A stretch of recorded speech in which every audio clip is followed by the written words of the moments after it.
Here you can see the gasket paper that I have on the igniter. It's very thin. I do have a leak in there. You can hear whenever I turn the engine over.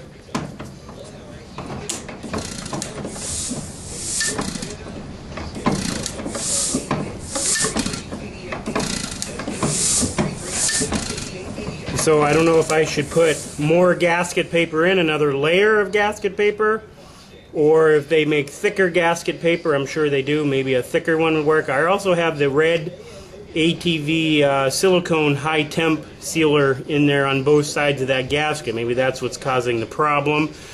I do know that there is a leak there as well as in the back of the piston, which you can hear there whenever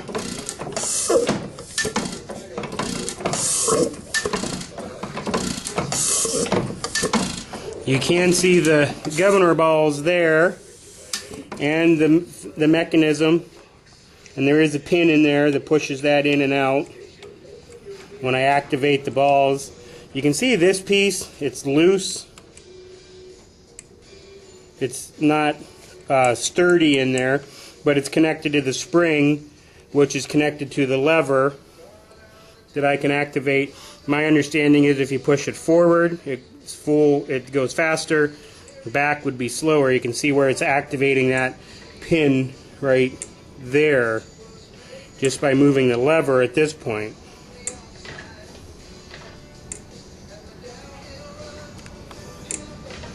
If I'm just moving the lever forward, it lets it out.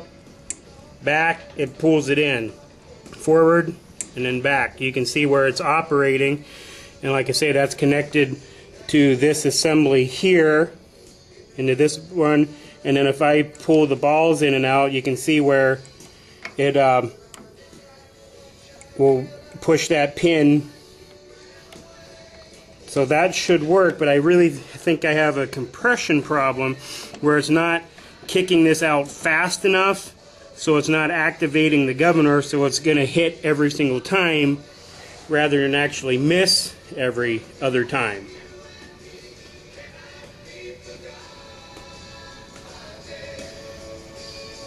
You can see here the spring on the intake and the exhaust. Pretty good sized spring, or good pull on that spring. There's the mixer. There's the assembly for the gas line. You can see where this pipe only goes through one side, it doesn't come out the other like I've seen a lot. There is a small gap there. You can see where some wet gas is dripping there. I should probably seal that up so it doesn't suck air there. It should suck air down towards the actual bowl itself, not there. But it does not go the whole way through to this side of the intake.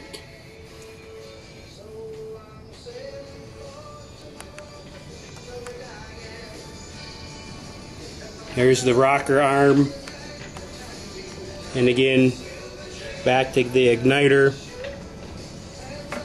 which you can see, you know, it trips. I adjusted this out so it actually trips a little bit quicker. Now it trips, I'd say probably right there. You can hear it trip, and then when it does, you can see where the cam is, I would say probably 10 o'clock. Let me spin it around here again. You can see it's starting to push now, trip.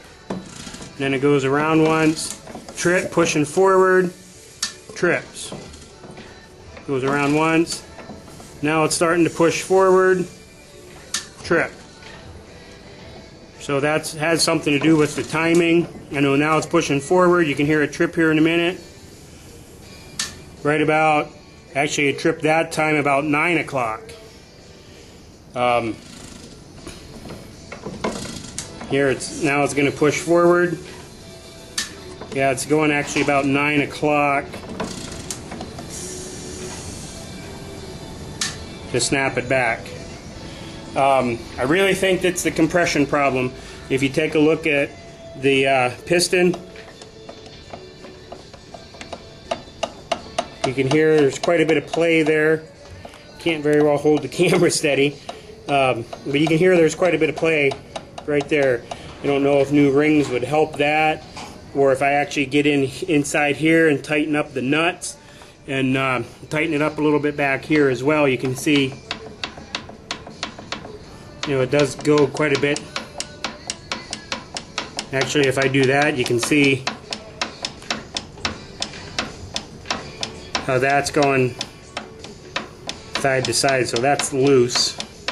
And then if I just push the wheel on the flywheels to the left and to the right, you can see here, you can actually see right in here,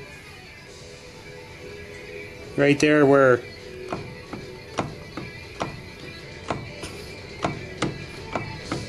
it does